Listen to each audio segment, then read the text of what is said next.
Hey everyone, it's Bailey. Welcome back to the channel and thanks so much for tuning in to what is going to be a review of the Smashbox and Vlada collaboration, the Petal Metal collection. I mentioned it a few videos back in my 5 things I've been using lately, and I was kind of wishy-washy on doing a dedicated video because I feel like there are a ton of other videos out there on it, but a few of you guys asked for it, so here we are. And in addition to giving you reviews and telling you what I think is a hit or a miss, I also did a little tutorial on this look as well, so it's a little something extra beyond a review. If you wanna see what it's all about, let's go ahead and dive in. First, I'm gonna start with those things that I talked about in that 5 things video. I'm gonna breeze through them, and if you wanna learn more, go ahead and watch that video. But in short, I like the Petal Metal Shimmer Spray. You're supposed to use it under your makeup, gives you a subtle glow, kind of acts like a primer, but not to be used like the primer water, which I personally apply both under and over makeup. Strictly under because this is a thicker consistency and it is pretty pigmented with a rose pearlescent shimmer, so it will set on your makeup, little dots will get all over it, and if you don't blend in with your hands, those dots will dry and mess up your already applied makeup. So always under your makeup, it gives a beautiful glow. And then if you're into something that is more of a true primer, they also have the Petal Metal Primer. Again, this gives a really beautiful rosy iridescent glow to the skin, and I am actually not a fan of the normal photo finish primer from Smashbox, so the fact that I like this was a little weird for me, but I have combo skin. I hate slippery silicone primers. For some reason, this just acts more of a lotion. It sinks into my skin, doesn't leave it slippery feeling, and doesn't leave my makeup feeling like it's gonna slip off over top, and it gives me a nice natural glow underneath, so I really do like that too. What wasn't quite a win for me were the Petal Metal Shimmer Drops. There are 2 shades that come in this collection, Rose Glitz and Gold Glitz. These are intended to be used over top of the lips, or they've also shown like a little hack applying it as a highlight on top of your cheekbones. But I just found the medium that the glitz is in, you can see pre getting shaken up, the glitz is pretty clearly separated from the medium. That medium dries pretty quickly upon application, and I just found it drying out my lips. And for what it is, it's a beautiful iridescent shimmer, but for what it is, I find I can apply a shadow on my lips, or apply a shadow with a chunkier glitter in it as a highlight as well, without it drying my lips as much. So these were kind of a pass for me. Alrighty, now let's dive into the other stuff. First up is the eyeshadow palette. This is in the same format as their other cover shot palettes, where it's in this pretty travel-friendly rectangle, has a cardboard top with a mirror on the other side, and it has this kind of shifty front with this metal, I don't know how to describe it, but you'll get it when you see it up close. Has a good sized mirror inside with a magnetic closure, and then you get 8 shadows in here, a pretty good shade range if I do say so myself, but the finishes are a little limited in my opinion. You get 2 matte shades, which at first I thought I would have liked something a little bit in between, because you get a pretty fair kind of sandy brown and then a deeper chocolatey brown. Initially I thought, well, it'd be nice to have something in the middle there, but, and I think you'll be able to see in the eye look I create today, if you just mix the 2 together, it creates a perfect in-between tone. If you just kind of go back and forth, it's a little bit more hassle than a single shadow, and keep in mind you only will ever get the undertones that are contained in these 2, so if you need something a little warmer, a little cooler, it's not in there, but for the most part, it acts as a little bit more flexible. The rest are all shimmery and iridescent, including the opal rose that I use over top of the coffee blossom base I created in this look today, and I did that to really show off the shift because a couple of these shades looked very similar to me in the palette, and so I really wanted to show off that yes, there are some that are that creamy champagne-y base, but a few of them have a really fun shift that are really gonna pop over a deeper base or deeper skin tones. And overall, the formula of these shadows is really consistent with the rest of the cover shot palettes, which I really love. So bottom line is, if this is a color palette that appeals to you and you're cool with the amount of shimmers, you're into the kind of fun shifts that are in here but that are still grounded by the matte tones in here, I said go for it. It's a really pretty palette. Then there are also 2 liquid eyeliners that launched in this collection. They are Petal Metal liquid eyeliners. The first is in the shade Black Rose, which upon first swatch looks like a very typical black eyeliner, but as it dries into this very multifaceted black with an iridescent rosy purple shift. Really, really pretty. Almost looks like a patent finish, but the shine is actually iridescence. And then there is the one today that I'm wearing called 24 Karat Rose, and I know a few of you guys have brought this to my attention that there is one of these similar launching from the drugstore. I think L'Oreal came out with it, similar rose gold eyeliner. I haven't been able to get my hands on it yet. I haven't found it in person, and the one outlet online, Ulta, that has it isn't recognizing my address, so I can't get it shipped to me. Such a bummer, but has really curbed my online shopping, which might be a bonus.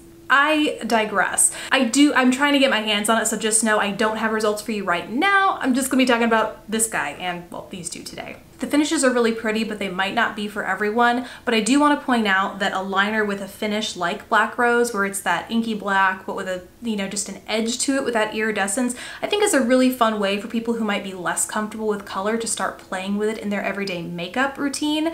But unfortunately, I'm not crazy about this formula. I think it looks wicked on the eyes, but I experienced some flaking with these.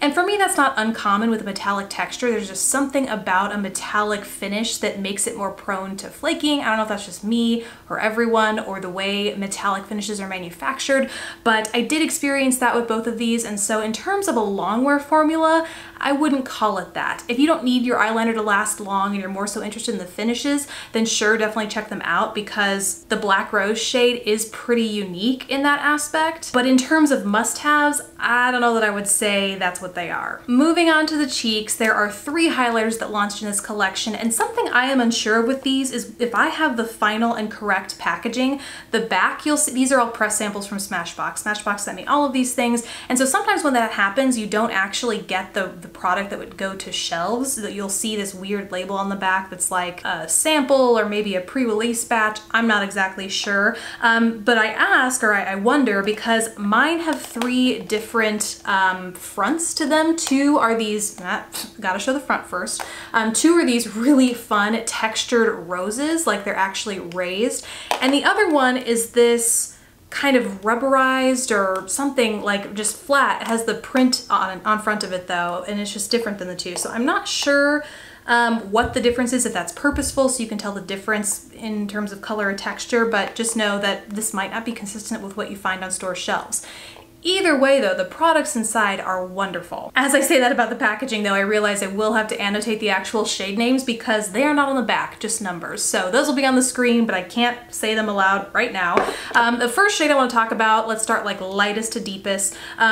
Shoot, I hate not having the shade name, but it looks like a champagne-y gold shimmer, but it has a slight pinky yellow duochrome or iridescence to it. It's a really complex highlight, and what I love about all of these highlights is that they're complex. None of them are just straight tone highlights. They all have a little bit of multifaceted shimmer, duochrome shimmer, not an overwhelming amount, which I'll talk about in the later shades, but just enough to make them unique compared to everything else I've seen or own. And so I really like that about this collection. Plus the formula is bomb. I mean, super finely milled. You can really layer it to get a high shine metallic sheen, or you can just do a light dusting on the cheeks to get a little something something, if you know what I'm saying. And I just really like that about it. So love the formula, and that is the first shade I had to talk about. The next shade looks like this deeper rose gold shimmer, and it is, that's the base, but then it has kind of a lighter pinky, is it a pinky kind of a peach? It depends on the light you're in, honestly, but it has a lighter shift to it that's not like a frosty white shift. It is that lighter pinky tone shift.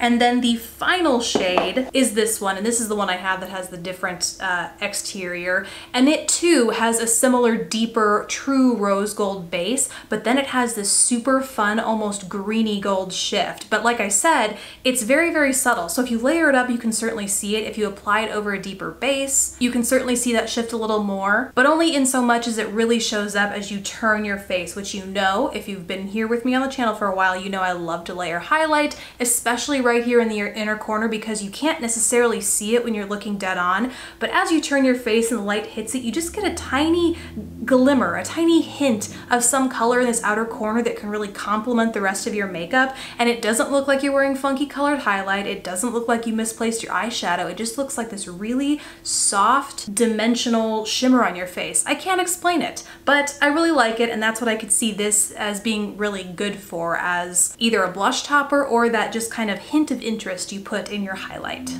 And last, moving on to the lips, let's first talk about the formula that I'm wearing right now today. They launched 3 of their always on liquid lipsticks with a metal finish in this collection. The 3 shades are Exo Vlada, Desert Rose, and In Bloom, which is the shade that I am wearing today. Now, I love the always on liquid lipstick formula in the matte version. Then they not recently actually, I think they've had the metallic finish out for a good amount of time now. And what I've found with the metallic finish is that it can be a little more hit or miss in terms of lasting power on me. The matte finish for me lasts all day, easily layerable throughout the day. It's one of my favorite liquid lipstick formulas. It doesn't dry my lips out. It's fantastic. The metallic finishes, some of them can behave that way, and others, you know, kind of like I explained with the metallic eyeshadow, they flake. When they wear off, they don't do a gentle wear in the center of my lips like the matte formula does, where I can just quick go over it. They flake, and that kind of texture, first of all, it looks weird when it flakes, but then when you go to reapply over top and kind of touch up, it doesn't all blend in seamlessly. You get kind of that texture where that dry liquid lipstick meets the liquid lipstick, and it's just not a good look. It's not a look that I'm going after. I didn't experience issues to that extent with the 3 metallic finishes launched in this collection, but they still just don't perform quite as well as the standard trusty matte formula from the collection. So just keep that in mind. They're not the worst, like I said, but they're just not the best. They're not my favorite from Smashbox if you're gonna pick up a Be Legendary lipstick. So I recommend you really like these shades. Go in store and swatch if you can, and just really make sure you like the shades, especially if you find you already have issues with liquid lipsticks. If you tried the metallized formula, just make sure you give them a good test and that, you know, you like them. I think they're worth it if you like them, but if not, they're not my favorite formula. What is my favorite formula is the liquid lip, and they also launched 3 shades in this collection as well. Metallic finish. They sent me the initial shade range that they started out with probably again over a year ago. I just watched all those, fell in love with the formula. It's one of my favorite gloss lipstick hybrids because it's so pigmented I don't know where that extra A come from. The words today. They are so pigmented, they glide on so smoothly, they're a really comfortable, cushiony texture, but not sticky. They do come off, I mean, they're like I said, a gloss lipstick hybrid, so they do come off on your glasses, but that pigmented lipstick component stains the lip. So it is longer wearing than you might expect because that pigment stays behind for a good while. Although it doesn't, it's not like a lip stain where, you know, it really penetrates the skin and lasts for hours and hours and hours. It lasts, I would say, for 4 to 5, maybe 6 hours, depending on how much eating and drinking you're doing. And although the glossy finish might wear away, the pigment itself is still there. So these are really consistent with that formula. They are a metallic finish. So if that's not your thing, you might not be into these, but I was wearing one of these in a recent video too, and a lot of you guys asked what it was. So I think it depends on your preference in terms of the finish, although I would just recommend this lipstick formula in general. But also if you are into the metallic sheen, would go for these as well. And that is it, the entire Smashbox and Vlada Petal Metal collaboration collection, if that's even what it's called. I really hope you guys enjoyed this video and found it helpful, especially those of you who asked for it. If I didn't answer any questions, be sure and leave them in the comment section below so that I, or maybe anybody else who has tried the collection, can help you out with it. Thank you guys so much for watching. Please don't forget to subscribe if you haven't already, and I will catch you in the next video. Bye guys.